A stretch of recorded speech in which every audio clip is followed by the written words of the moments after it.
welcome to week 13 of Fluency Task Cards. This week we are featuring the novel Miles Morales' Spider-Man. Now, if I'm being completely honest, I'm not super into comic books or anything like that. The only thing I really like is the Marvel Universe, and I just watched the movies, so I'm kind of a poser on that. And I obviously love Wonder Woman from the DC Universe, so I was really excited to kind of look at that universe in more of a book format versus the movie. So I was really excited to kind of feature this book and also expand my own genre because I kind of like to stay with books that I know and have read, and this was something new for me to try, so that was cool. Remember, you're going to read your cards each day this week, and you can turn in your summary to me anytime. Let's review what fluent readers do. They read accurately, they read with expression, they read smooth and notice punctuation, and they comprehend what they read. All right, here is Spider-Man. Miles set the good dishes on the table, the porcelain with the blue detailing glazed over the top, ornate flowers and intricate images of old Chinese villages that nobody in his family had ever been to. Good china, his father called it, passed down from his grandmother, only to be used on Sundays and special occasions.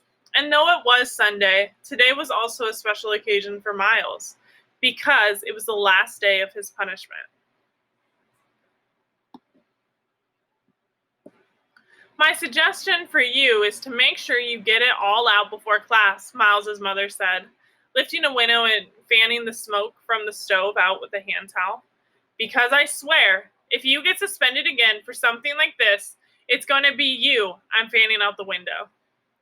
Miles was suspended for having to pee. Well, for saying he had to pee. After his history teacher, Mr. Chamberlain, said no, Miles begged. And once Mr. Chamberlain said no again, Miles left. So he actually was suspended for leaving class. But here's the thing. Miles didn't really have to pee. And no, he didn't have to do that either. Miles had to rescue someone. At least he thought he did. Truth was, his spider sense had been on the frizz lately. But Miles couldn't risk it. He couldn't ignore what he had considered his responsibility. I don't always have time to pee before class, Ma, Miles replied. He rinsed forks and knives in the sink while his mother hung the towel on the oven handle. She grabbed a pair of tongs and lifted chunks of chicken breasts from the sizzling grease. Yeah, you used to say that every night, and guess what? You wet the bed more than any boy I'd ever seen. The boy could have set a record, Miles's father chimed in from the couch. He was flipping through Friday's Daily Bugle. He only got the Friday edition. His theory was that if he were actually to read it every day, he'd never leave the house. Creatures everywhere were threatening civilization, and those were just the articles about reality TV. Miles, I swear, you're the most bedwettingest kid in Brooklyn.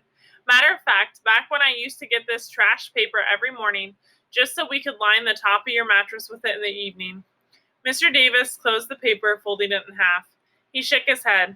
And then your butt would come waddling into our bedroom in the middle of the night, smelling like 200-year-old lemonade, talking about I had an accident. Oh, poor Miles. Okay, so that was the beginning. If you really like that book, let me know so I can get you a copy. Great reader summarize. So we're going to use the summary template from the Writing Revolution. Remember, we're just outlining our summary. So who, what, when, where, why, and how. I didn't give you all this information, so skip over what you don't know. Just put a few words in this. Once you have that outline complete, you're going to give me a complete sentence summary and tell me what your reading was all about. Go ahead and turn that in to me when you have that finished. Thanks for investing in yourself, and you are well on your way to better fluency.